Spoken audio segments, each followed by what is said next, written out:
it's very interesting when you talk to a scholar or a historian and you say, what are the books that influenced you? What are the thinkers that really shape the way you view the world? And we spend our whole life reading books, hundreds if not thousands of books, and sometimes you even sort of forget what books you've read. But a handful will stick out because there'll be books that somehow change the way you view the way the world works, fundamentally alters how you view an important historical incident, changes the way you think about even doing the practice of international affairs or history. And Fred, at least for me, wrote one of these books.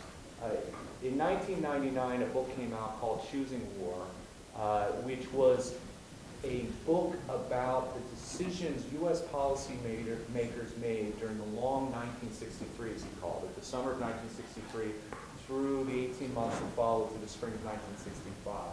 It gave, to my mind, far and away the best explanation for something that we still wrestle with to this day, the great American tragedy of U.S. military involvement in Southeast Asia. It's a book that had a profound impact on me. I still go back and read it. I teach it every time, pretty much every year. I've been responsible for Fred getting all sorts of good royalties. But it was before I had met Fred, it's just absolutely remarkable, important book. I would argue, and I don't even know what would be second place, the most important, best book on the origins of the American involvement in the Vietnam War. So you can imagine how excited I am to see this second book. It's a book that has been a decade, more than a decade in the making. Part of its sort of intellectual origins actually happened in the building next door in a conference that Fred and our good friend and colleague Mark Lawrence put together on thinking about the nature of the conflict in Southeast Asia in the 40s and 50s, the origins of it, and has led to what many are describing as just a masterpiece and a masterwork. Embers of War, The Fall of Empire and the Making of America's Vietnam. It had a glowing review last week in the Sunday New York Times. The Wall Street Journal did a very favorable review on it. I won't embarrass Fred by reading the blurbs on here, but once one gets blurbs like this, I think you sort of die and go to intellectual impairment. So congratulations, Fred, and I'm about 50 pages through it. It's just unbelievable. Fred manages to be this world-renowned scholar while doing all sorts of other things as well. He runs a center far bigger than the one I run, and he does it very, very well. I always mispronounce it, the Analogy Center? Close. The Analogy Center, which is not just a center of international affairs, but includes things from food policy to area studies. And he's their director. He's the John Knight Professor of International Studies and the Professor of History at Cornell. He's written lots and lots of books. He was here a few years ago with a good friend of ours, Campbell Craig, where they wrote essentially what is now, I think, considered one of the standard textbooks for understanding the Cold War, in particular U.S. policy in the Cold War. So all of our speakers are good. I like all of our speakers. I say nice things about all of them. This one's really special. This one's really special to me, and this is one that I consider Fred not just a friend and a great colleague, but a real mentor and someone I really look up to. So please give Fred Logevall a warm Strauss Center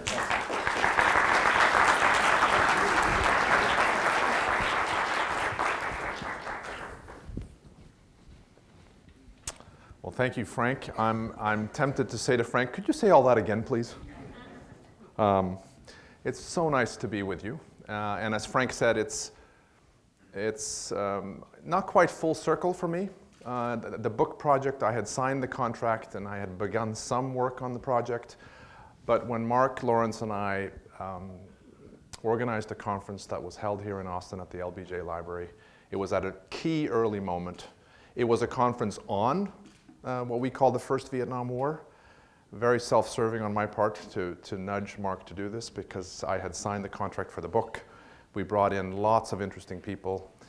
The volume, or the papers were then gathered together in a volume that he and I co-edited that Harvard Press put out. But so good to be back. And of course, before that, several times I was in Austin for research pertaining to Choosing War that Frank mentioned. and it's always so nice to come back. I want to talk today about Embers of War.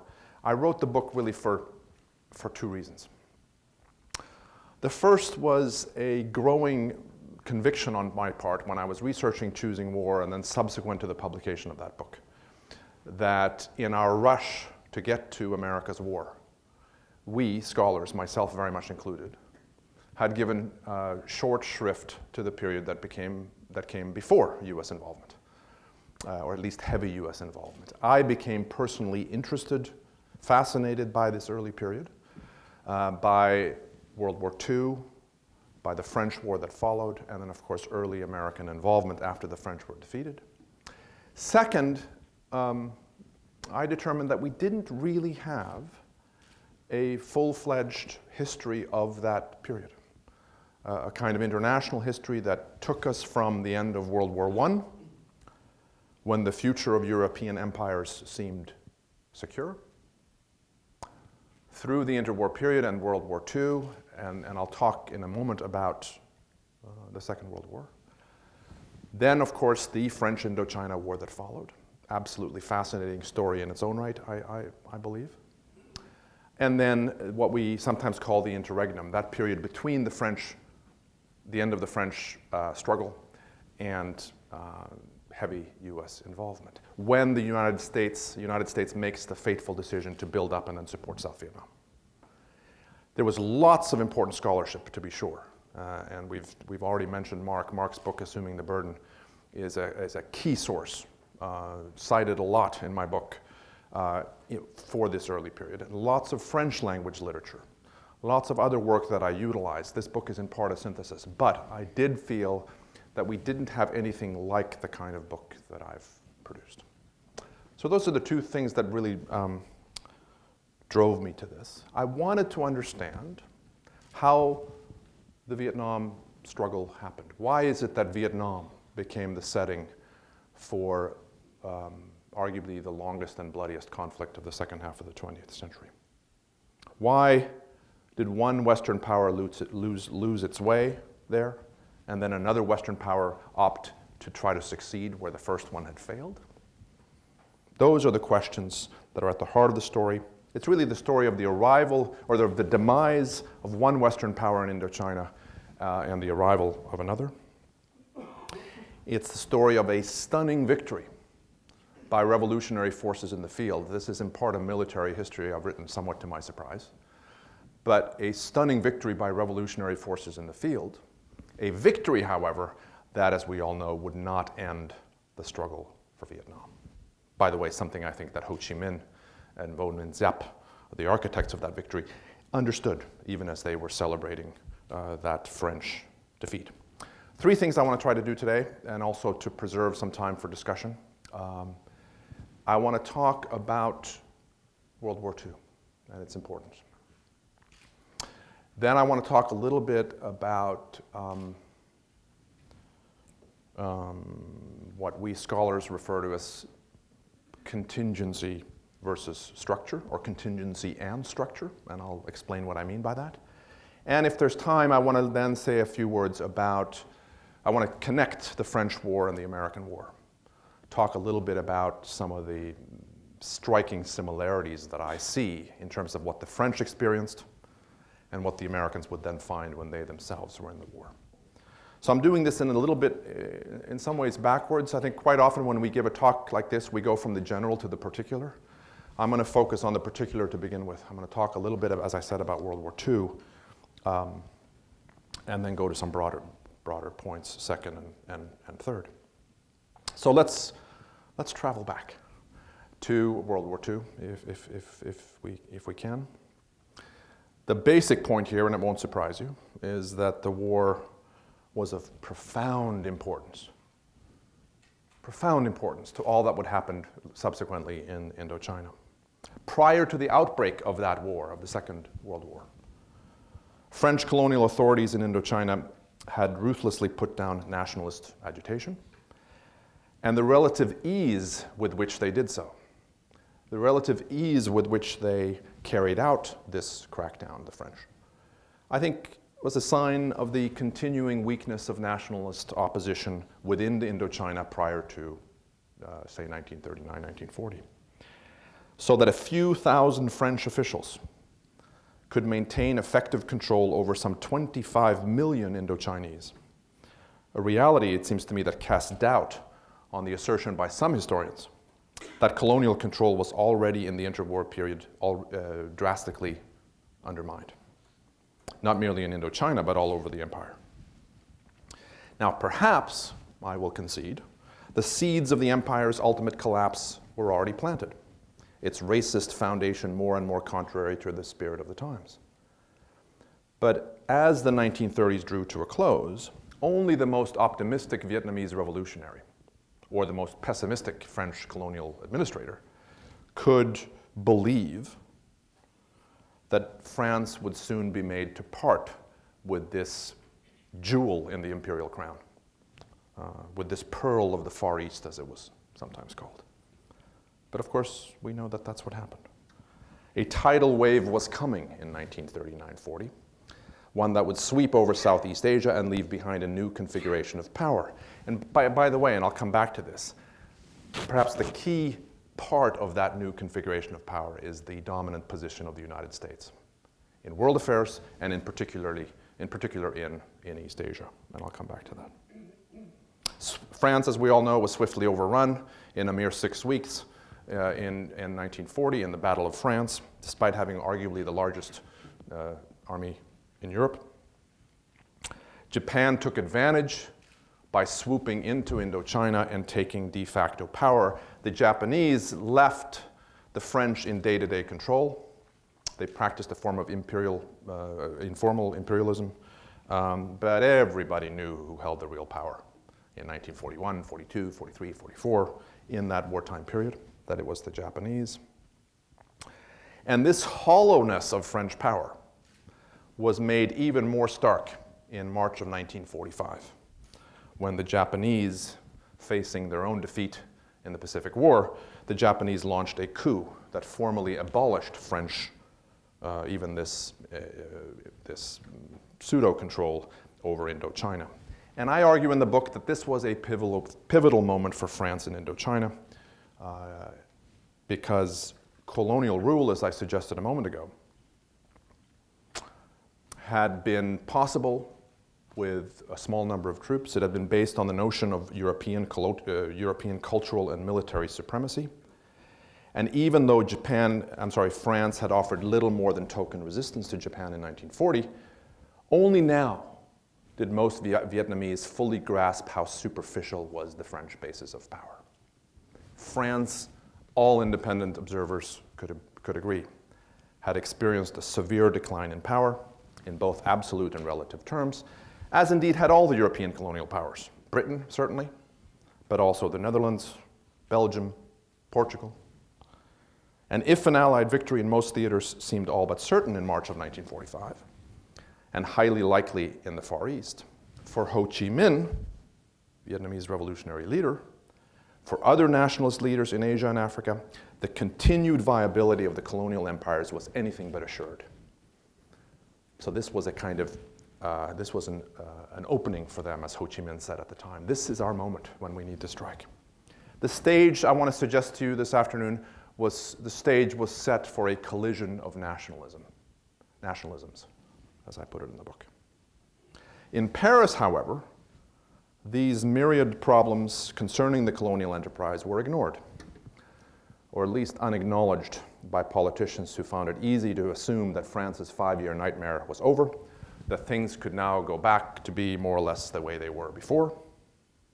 So that what we find is that time and time again, French leaders, including Charles de Gaulle, spoke of the cohesion, of the unbreakable bond between metropolitan France and its overseas territories. Like so many Frenchmen, de Gaulle failed to grasp that the colonial peoples might consider liberation from foreign rule as important as he did, having of course lived under the Nazi occupation. He didn't grasp that others might think this as important as he did. Because for him, and for many other Frenchmen and French women, It was self-evident that the colonies were essential to the pressing task that lay ahead, namely restoring France to its central place on the world stage. And there were other motivations too, which I won't talk about today. Economic motivations, for example, to reclaim Indochina for France. The Michelin Company was a strong proponent, for example, of doing that. Now, as I suggested a moment ago, World War II was of immense importance for another reason, namely the emergence of the United States to a position of predominant power in global and especially Asian affairs. And I think it's quite remarkable in a way that I don't think I anticipated when I started the research,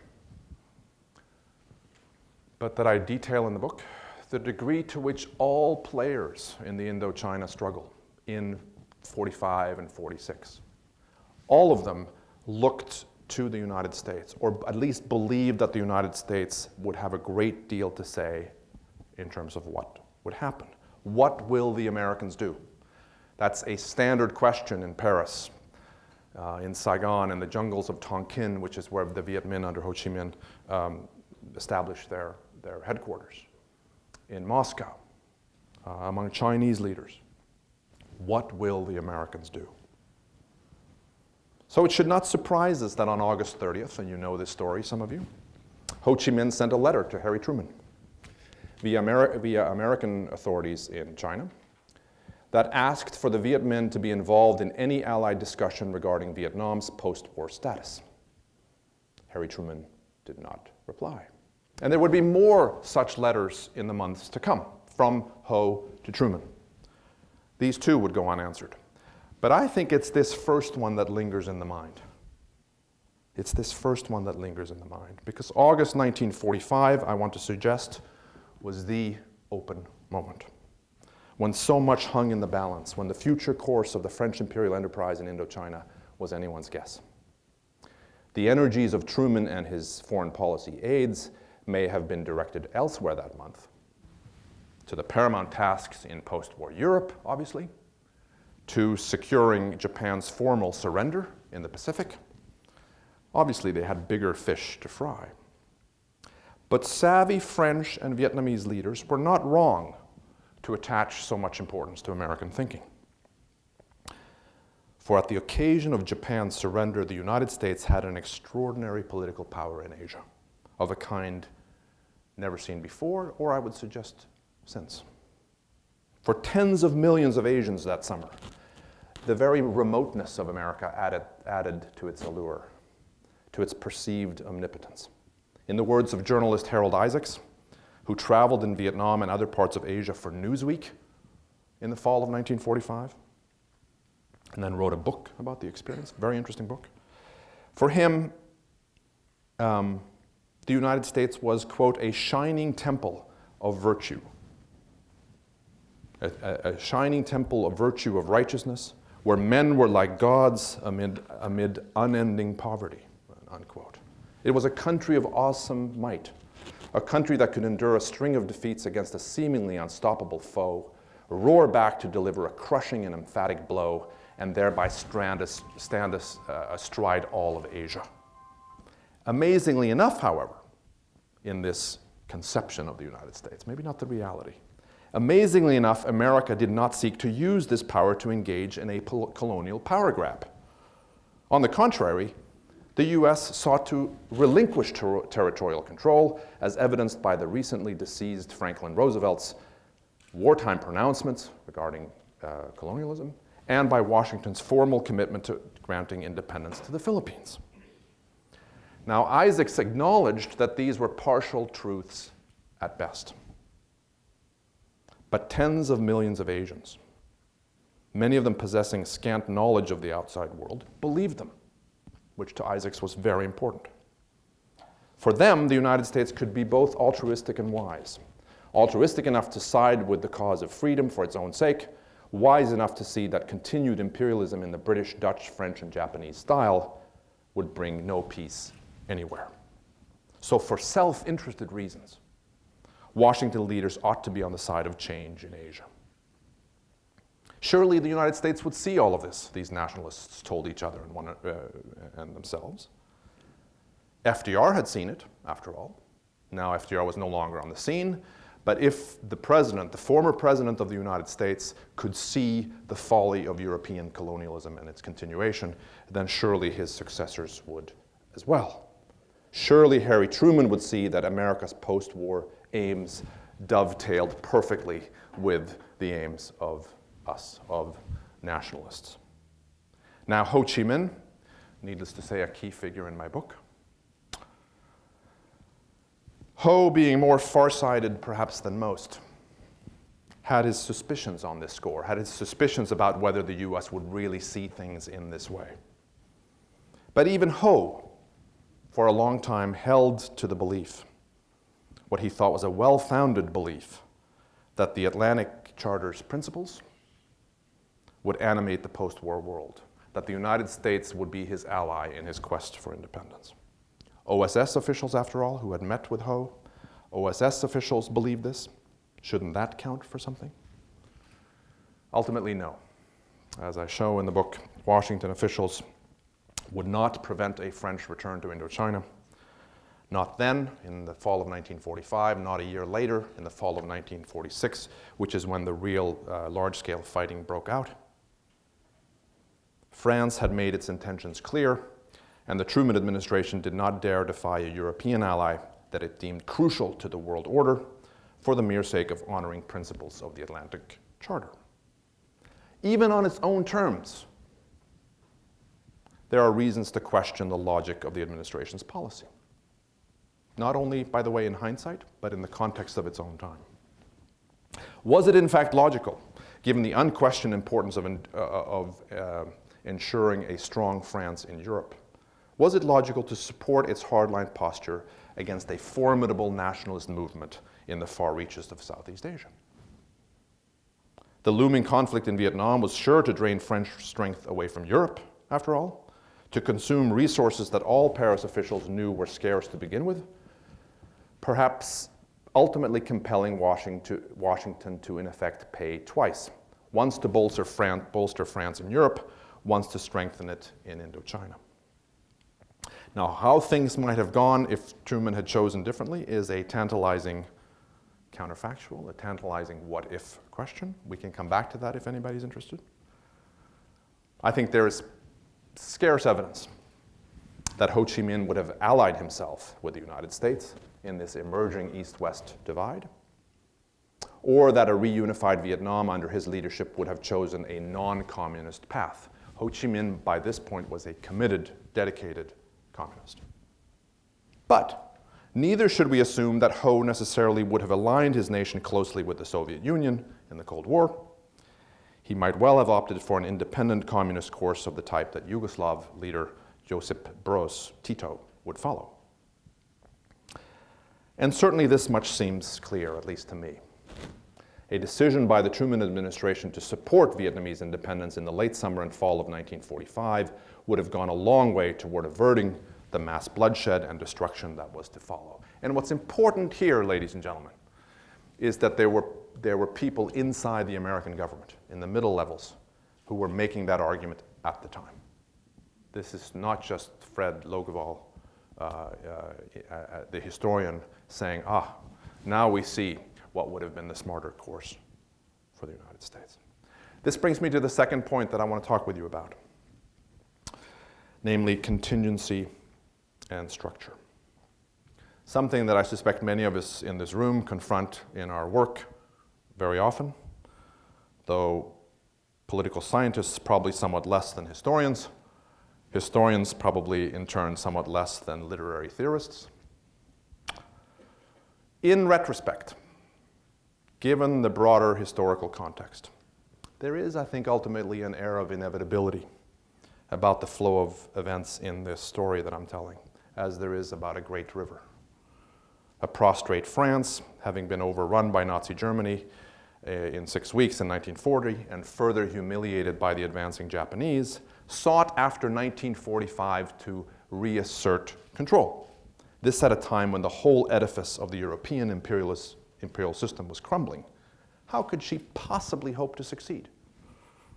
Add to this the ruthless discipline, tenacity, and fighting skill of the Viet Minh, and the comparative weakness of non-communist Vietnamese nationalists who, by the way, are an important part of this story, but the comparative weakness of them. And it becomes seemingly all but impossible to imagine a different result than the one that occurred.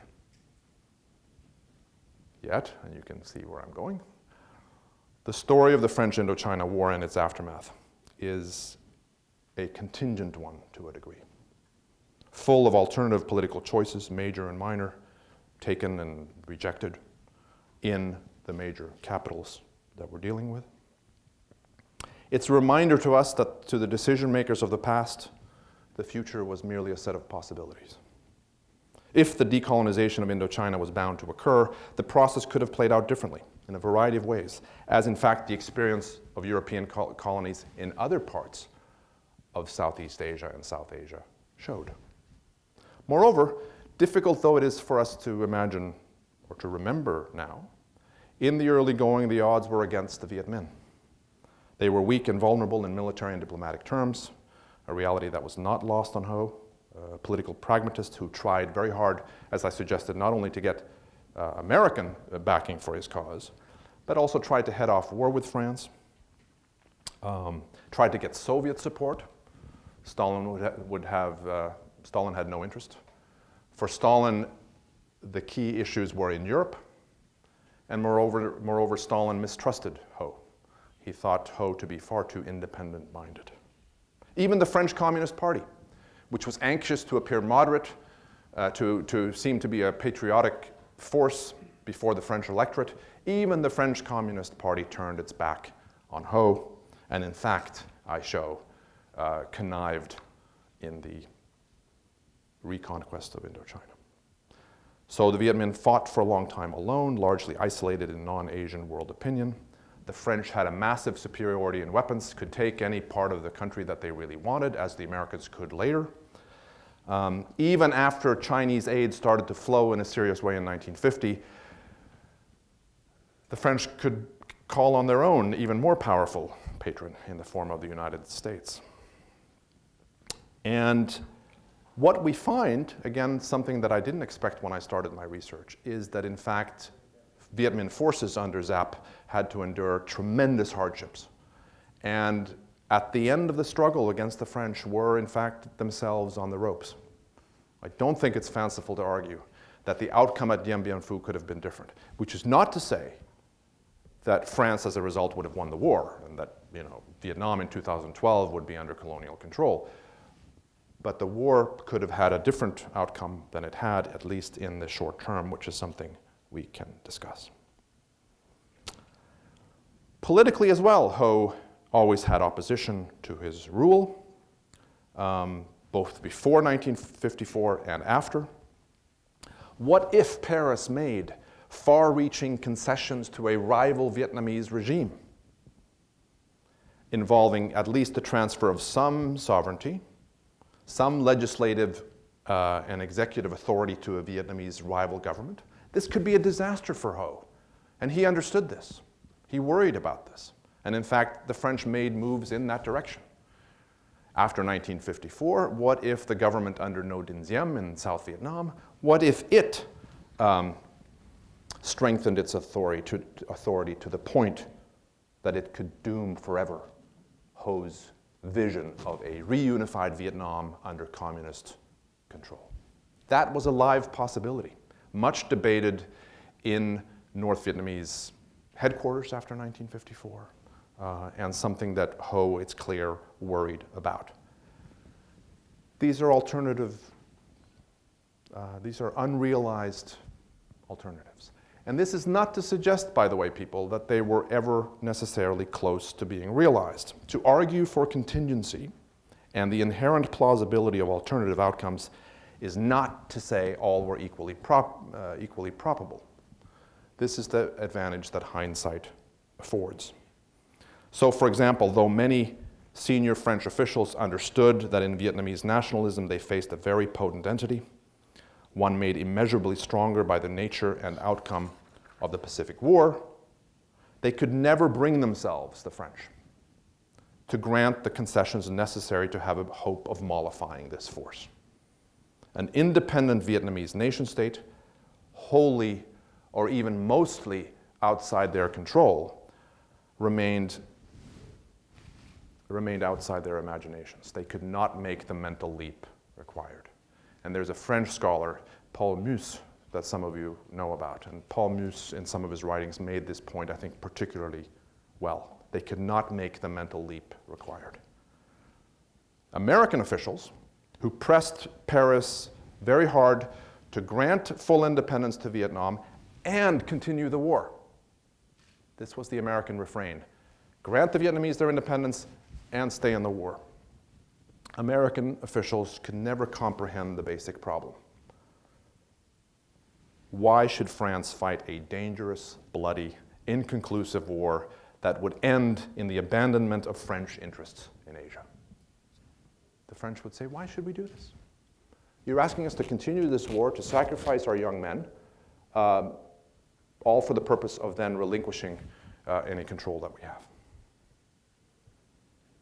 So my point is that for the French, even though I want to argue for contingency and the possible a range of different outcomes, for the French, we make a mistake if we overplay the idea that Paris leaders might easily have gone a different way, might easily have chosen differently. And I would say to you this afternoon that the same is true of the United States, of the Americans. From the beginning, as I suggested a few minutes ago, from before the time the shooting started, there were skeptics on the American side. During World War II, Franklin Roosevelt was their champion. And it's not fanciful to believe, some of you might object and tell me that you object, but let me try this out for you. Let's try this out on you. It's not fanciful to believe, it's a counterfactual, had FDR lived beyond 1945, he would have tried to keep France from forcibly reclaiming control of Indochina, and he might well have succeeded, thereby changing the course of history. But of course, Roosevelt did not survive. He died in April, and soon thereafter, patterns of thought were laid down that would, I think, in an important way, shape, maybe even drive American policy for the next 15 or 20 years. American leaders in this period always had choices about which way to go. As Frank said at the beginning, my book, Choosing War, dealing with the long 1964. As late as that period, I argue in that book, American leaders had choices about which way to go. These are choices evident not only in retrospect, but in the context of the time. Yet, we should acknowledge that the policy always moved in the same direction, which was in the direction of deeper US involvement. Successive administrations could have shifted course, but they never did. Hence the danger of too much emphasis on contingency. It can blind us to the continuities that are very much part of American policy, and for that matter, French policy in this story, which is the connection to my third point, and I'm going to be brief on this. The third point is this: to an extraordinary degree, Americans followed in the footsteps of the French. To study these two wars in succession, if you'll concede, if for the sake of argument, we can talk about them as two separate wars. Some historians suggest that it's really one conflict, but for the moment, let's refer to them as two wars. To study these two wars in succession is to experience feelings of déjà vu, certainly to a degree that I didn't anticipate when I started, and I don't think is adequately underscored in the existing literature. So that the soldierly complaints about the difficulty of telling friend from foe, about the poor fighting spirit among our as opposed to their Vietnamese troops, the gripes by commanders about timorous and meddling politicians back home, the solemn, serious warnings against withdrawal on the grounds that it will mean that those who have died in the war have died in vain, the warnings against premature negotiations. All of these that were ubiquitous, were heard so frequently in 1967 and 68, were also heard in 1948 and 49. The same was true of the tactical and strategic innovations that US planners offered up. Most of these, including the concept of counterinsurgency, as the Americans would call it, had been tried also under the French. Always there was the promises of imminent success, of corners about to be turned. Meanwhile, civilian leaders, and I think this is a principal theme in the book, civilian leaders in Paris, as much as in Washington later, boxed themselves in. It's curious to me how politicians do this time and time again. Boxed themselves in with their constant public affirmations of the conflict's importance, on the one hand, and the certainty of ultimate success, on the other hand. To order a halt and to reverse course would be to call into question their own judgment, their country's judgment. It would be to threaten their careers. Never underestimate the importance of careerism in these decisions. Their reputations would be threatened. Far better in the short term to stay the course, to forge ahead and hope for the best, to ignore the warning signs, the contrary intelligence, the contrary diplomatic reports. I think what you find when you look at the French War, and this is quite, I think, remarkable, is that for each year after, certainly 1949, the struggle for senior French policymakers became less about the future of Indochina, less about geopolitical concerns, and more about domestic political strategizing, careerism, and satiating powerful interest groups at home. The main objective now was to avoid embarrassment, to hang on, and to muddle through, at least until the next vote of confidence or the next election. Daniel Ellsberg would refer to this when he was talking about the American War. Daniel Ellsberg would refer to this as the stalemate machine. I think it was operational also in the French War. Now, what about the general public? General public was for a long time apathetic about the war. Most French voters, as with most American voters later, were too preoccupied with their own lives to become interested in a small Asian country thousands of miles away. The fact that the French public was not that interested didn't lessen this imperative, ironically enough, to stand firm, even if in theory it should have. It merely made it easier for officials to offer rote affirmations in favor of the status quo. Now, what I also suggest in the book, and I won't talk about here, is that for a long time, American officials convinced themselves that these remarkable similarities between the French experience and their own were not really there. What mattered, they said, was that the French are a decadent people, trying vainly to hold on to their colonial empire. They have a weak military. They're far too dependent on the Foreign Legion, whose loyalty is suspect at best. And they fought badly in Indochina, and they deserve to lose. We, on the other hand, the United States, we are militarily infinitely more powerful. We are there to help the Vietnamese, and then we will go home. We're untainted by colonialism, and we're the possessor of the mightiest arsenal that the world has ever seen.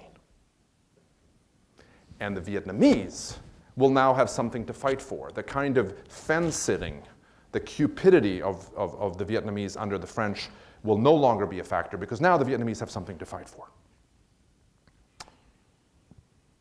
And I suggest in the book, in the conclusion really, that this belief was for the most part self-delusion. For one thing, the French Expeditionary Corps fought well for the most part, and bravely. And I also suggest that the French War was also America's war. Washington footed much of the bill, supplied most of the weaponry, and pressed Paris leaders to hang tough when their will faltered. The Americans, by the end, were much more focused on this war, much more interested in this war, much more committed to this war than were the French. Let me conclude with a reference to a gentleman who figures quite prominently in the book, and you will all know, I think, his name, or most of you.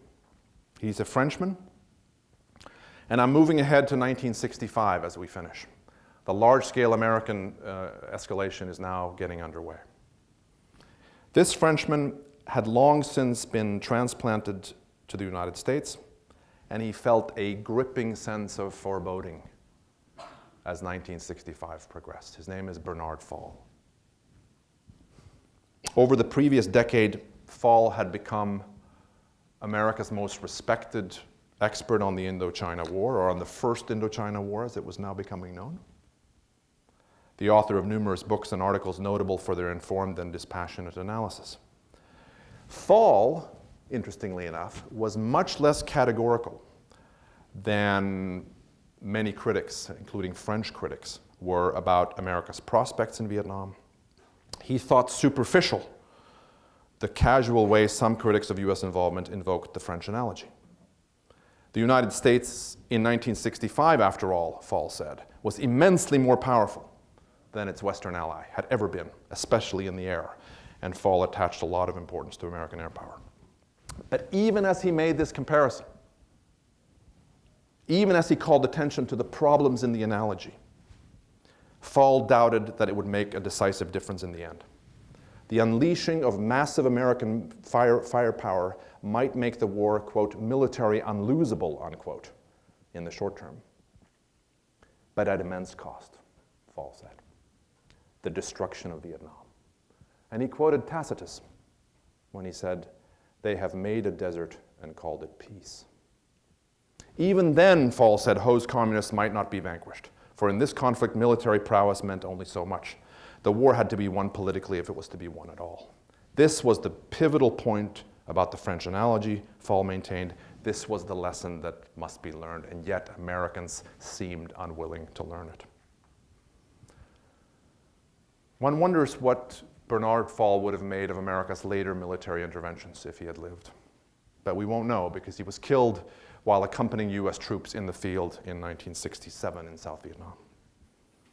Certainly this astonishingly prolific writer, had he lived, would have produced more important books and articles on the struggle for Vietnam, works that would have reached a wide audience and added enormously to Americans' collective knowledge. Not least, I'm guessing, Bernard Fall would have reminded us, time and again, that any serious effort at understanding America's Vietnam enterprise must range beyond the period of heavy US involvement to the era that came before. For as Fall once said, and I quote, Americans were dreaming different dreams than the French, but walking in the same footsteps. Thank you.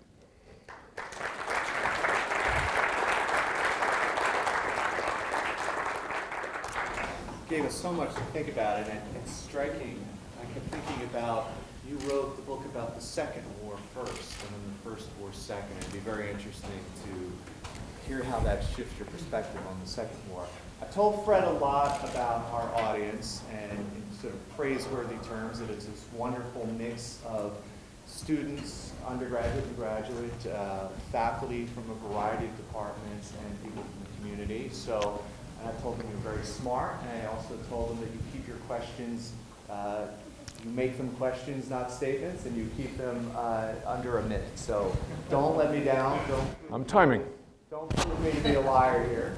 And so I'm going to, one of the wonderful things about bringing someone like Fred here is to get him a chance to engage with the students, and I always like to take the first question from the students. So if you could, we have a student out there who wants to go first. If you could, with each question, let us know who you are. Yeah, hi, my name is Simon. I'm a PhD student. On the topic of the Puffy Communiste and their effective abandonment of Ho, could you speak a bit more to the roots of that and how that element of domestic policy and politics shaped that foreign policy? And secondly, you touched on the fact that the Foreign Legion did a lot of the fighting, I think, correct? Yeah. Would you say that perceptions at home of the war were colored at all by the fact that effectively it was being fought abroad by the other at the time? Then I think largely Germans. Yeah, a majority were German. Well, look, the French Communist Party, which I should say, I don't want to suggest that there's no change in the Communist Party's position. In the early going, they are vociferously on the side of reclaiming French control into the spring of 1947, basically. Certainly not standing in the way, not supporting what Ho Chi Minh wants, in fact, as I suggested, conniving in the reconquest of Indochina. I think Communist Party leaders in 45 and 46 and 47 had designs on winning control in terms of domestic politics. They thought it important, as I suggested earlier, to appear patriotic and to appear to be a moderate force.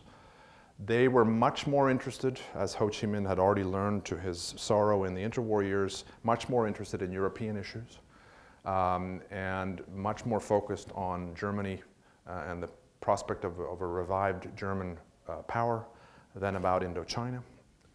Once it became clear that they were not going to have the success and not to have the level of power in French politics that they had envisioned, then their position begins to change, and they become much more outspoken in opposition to the war, much more forceful in arguing for direct negotiations with Ho Chi Minh. So I think it's fair to say that as time progresses, the position changes. But even then, Ho Chi Minh has reason to be disappointed with the French Communist Party. Really, throughout the war, I think he expects more from them than he ever really gets. Partly because their domestic position becomes weaker, I think it's fair to say, over time. I think on the Legion, no question. This, in a way, is, I suppose, self-evident, that if you have got a kind of mercenary force, if you have got a foreign legion, which by definition is not French, doing a lot of the fighting, and then, of course, also colonial troops, from various parts of French Africa in particular. And finally, you've got a lot of indigenous troops, a lot of Vietnamese in particular, making up the bulk of the fighting force of the French Union troops, of the French Expeditionary Corps. Then your typical French baker and butcher and teacher is going to be less concerned about what's going on out there, less interested in the course of the war. I think it provided a certain cover for Bidault and for de Gaulle, for Delattre and others who are in a position to make these decisions regarding the war than if you'd had French conscripts. And no French government could send conscripts to that theater, and so they were relying a lot on the legionnaires, among others.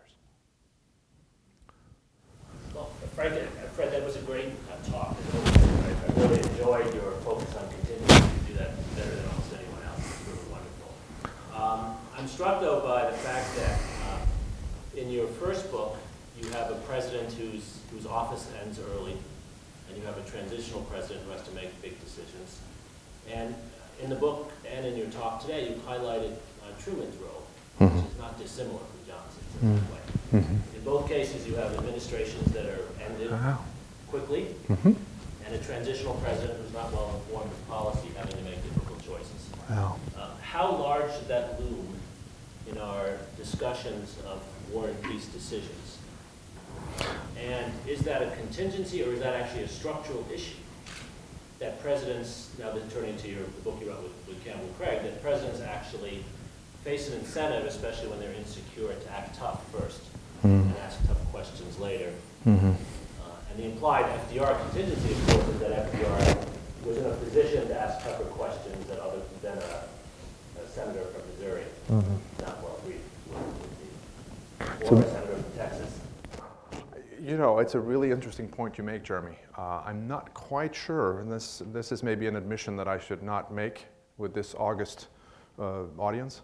I'm not sure I've actually quite thought about it in those terms, and it's a really interesting way to think about it. A knee-jerk answer would be to say that the sample is too small, and so to suggest that there is this comparison in these two instances that we can say meaningful things about is problematic. And yet, I think there's something to this idea, and I do think it matters that, as you say, both of these presidents come in at this particular point in time, following presidents who in both cases have died suddenly. Now with FDR, we knew that his health was failing. People knew that it was only a matter of time, but nevertheless, you've got somebody thrust into this position and having to make difficult decisions in this environment. And I do think the other connection that could be made, Jeremy, and I think you probably would agree, is that Democrats in particular feel a vulnerability on foreign policy and a need to be tough that perhaps Republicans didn't to the same extent. Bear in mind that Truman makes key decisions in the spring of 1950 and later in 1950 after the Korean War begins. But in the context of a more charged domestic political atmosphere as a result of the supposed loss of China.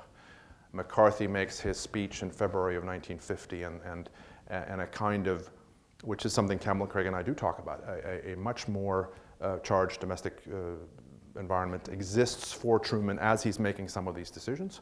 And I think Lyndon Johnson, ironically, misread, I think, the lessons from that earlier period. I think he thought that the loss of China is what lost the election for Democrats in 1952.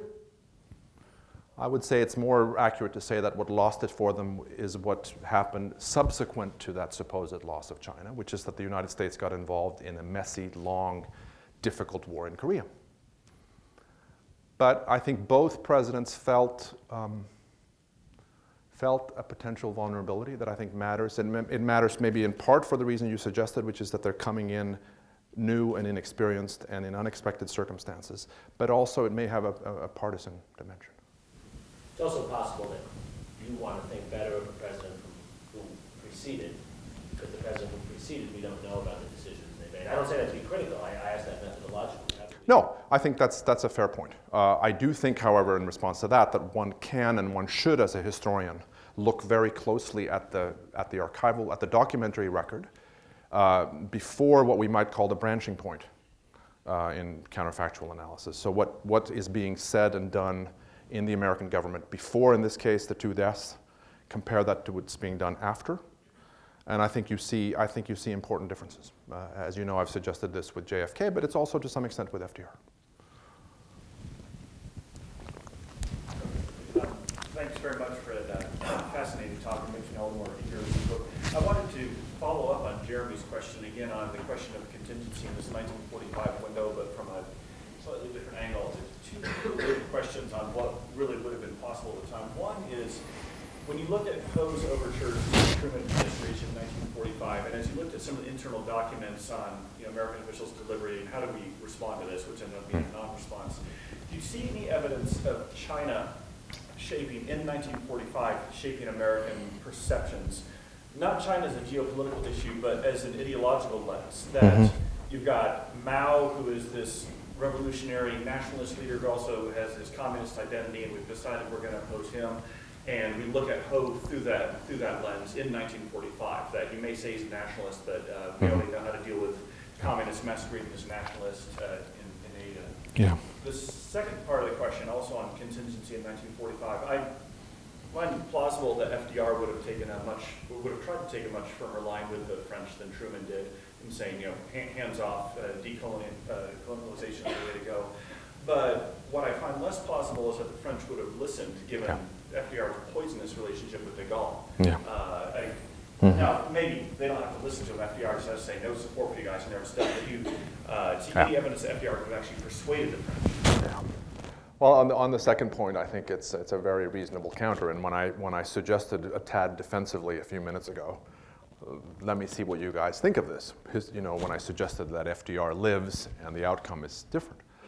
It's a fair point. I think that what one could say in addition in support of your skepticism is that it's one thing to be opposed to a French return to Indochina in 1942 and 1943, when the geopolitical situation is much more fluid. It's another thing to do it in 44 and 45. And in fact, towards the end of his life, in the last few months of his life, FDR did soften his opposition.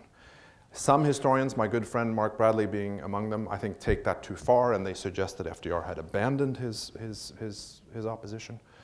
I don't think that's the case, but he had changed, and I think that goes to your point. I still think, on your second point, that at least tacit American support for the colonial enterprise was critical to, we'll come back to shipping, was critical to French endeavors in the fall of 1945. And I think the French documents bear this out, that they thought they needed at least a kind of benevolent neutrality on the part of the United States if they were going to do this. And they got it. And I'm not convinced they would have had it from FDR. Now, you were asking on the first point, remind me. About the perceptions of Mao in 19... Oh, yes. Yes. Less so in 45, Will, than in, even in 46, but certainly in 47, as the Civil War rages in China, and as the French become very clever, and I don't know if Mark is still here, but Mark deals with this so well in Assuming the Burden, the degree to which the French see that they can play, well, you could say they play the Americans, but certainly that they can play up and they can argue that this is part of a broader emerging Cold War struggle in which Mao is a key figure. What we're doing in Indochina is really helping to protect this part of the world against this communist menace. In 45, I don't see it nearly as much. And it may simply be because, again, the French haven't really started to make that argument yet in 45. I think it starts a little bit later. I think the course of the Chinese Civil War has a bearing on what is perceived in that period. So in 45, I think US officials are much more focused on the implications for Europe. What happens if an already weak France becomes even weaker in the heart of Europe in terms of this emerging struggle with the Soviet Union, in terms of the French Communist Party's fortunes? Maybe they'll soar even higher. It's for that reason that we need to give at least tacit approval to this, or at least not stand in the way of a French return. The Chinese thing comes in later, I think. The shipping, did you want to elaborate your shipping point, sir? Well, sure. The French nation requires shipholds to get all their forces from metropolitan France or from Strauss Center there over to Vietnam, and they have no ships whatsoever. No. And in the book, They're entirely dependent upon the yeah. United States. Yeah, and I suggest in the book that one could say the first direct American assistance is precisely that. In the fall of 1945, when American ships helped to bring what will become the French Expeditionary Corps in Indochina, helps to bring them to Indochina. By the way, many of those forces are also wearing surplus US gear. Many of them are carrying American weapons. So the aid, even though it's not yet formal by any means and doesn't become large scale in terms of formal till 1950, is already important. Is there any truth to the theory that we allowed the French to come back into Indochina where we didn't allow the British in India or the Dutch in Indonesia? To the theory that the French would not join NATO unless we allowed them to go back into Indochina? I have seen no evidence to support that theory. Maybe somebody else has, but and I think it's far-fetched. Well, student back there. Yes, I just have a general question. Today, do you think America has learned any lessons, or at least the correct lessons from its involvement in Vietnam? And I guess more specifically, I know this is very general, and obviously your latest work is prior to all this, but do you believe that, why did the Vietnam syndrome last for 50 years? It only lasted a very short period of time. Well, those are good questions. I don't know. I think that a lot of Americans have learned, to use your word, from the Vietnam experience. We were talking a little bit about this earlier today in a session that we had. I was interested in reading James Mann's new book, which is called The Obamians. I always trip over the title, but I think it's The Obamians. And if you've read the book, Jim Mann, a reporter formerly with the Washington Post, in that book he makes very clear, in fact he says it time and again, that the Obama administration, including Obama himself, have not been interested in hearing about Vietnam. They're tired of the Vietnam analogy. They don't like when people keep bringing up Vietnam as something to be reckoned with in terms of especially Afghanistan.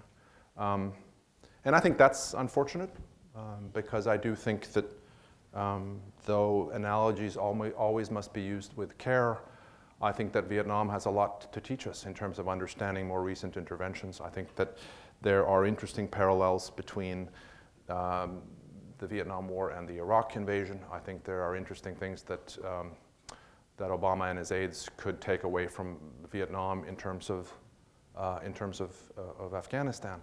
But you know, a cynic or a skeptic would say that no, we don't really learn. That new administrations come in, they think they can do it differently. They still are tempted by the idea that America is omnipotent, or that American military power can ultimately prevail, and that the troubles that befell the United States and before that France in Indochina won't happen again. And you know, in terms of the syndrome, well, maybe I've just answered that question. That it's something that I think policymakers after Vietnam, maybe for a time, as you say, they adhere to this idea, but you know, only so long before they thought that they could do it differently. Can I ask you Sure. to comment on the question I hinted at? What are your thoughts now? Your thoughts about the long 1964 shifted as a result of a decade of working on the first Indochina War and the emergence report. I remember being struck reading that book that this was this clear decision point. Things, contingency could have gone in other directions. But do you feel the same way after? I get the sense that there's so much more leading up to this. Now, how would you recharacterize that book at all after this? I was afraid I'd get that question. No, I wasn't. But believe me, in the course of drafting Embers of War, I thought about this a lot. And I thought about what people like Frank Gavin would say. You know, in large part, I think not. I think that the argument that I would make today, if I were writing Choosing War now, would be substantially the same. In fact, in some ways, I might push the argument a bit further and suggest that because we've gotten more evidence since I wrote the book about the very trenchant warnings that Lyndon Johnson received, even from people who were hawks. So, for example, I don't think I have much in the book on what the Joint Chiefs of Staff were telling Lyndon Johnson in the spring of 1965. Even as they were advocating escalation, the JCS said, this is going to take 5 years, and it's going to take 500,000 troops, Mr. President, and it's going to get a lot worse before it can get better. Johnson was getting that information from various quarters, even as he was making this decision, or before he made the cross the Rubicon, if you will.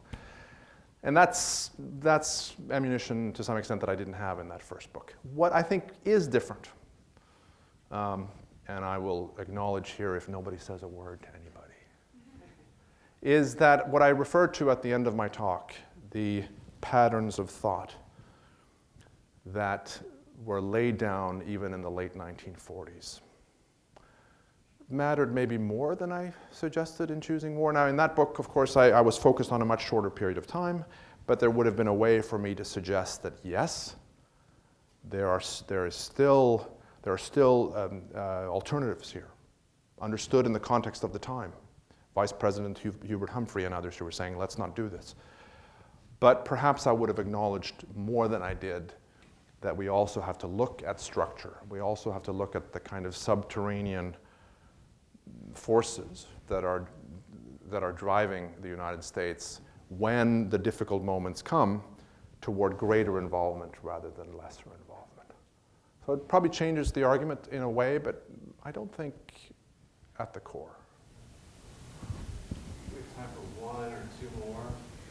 You postulated what might have happened if FDR had lived. Yeah. If you do the same for JFK, how might the war have been fought differently, if at all it had been, had he lived for, say, the last 5 years of his administration, as opposed to the way Johnson took the war? Well, I opened the book, couldn't resist. I opened the book with John F. Kennedy visiting Indochina as a young congressman in 1951. He's preparing for a Senate run the following year. His dad is pushing him to run for the Senate. And he's basically agreed to do so. And he goes on a worldwide tour, or at least much of the world he goes to see with his brother Bobby and his sister Patricia, to boost his foreign policy credentials. And on that visit in 1951, we see in JFK's diary, which is so interesting, him asking very, very penetrating questions about what Western military power is going to be able to do in this neck of the woods.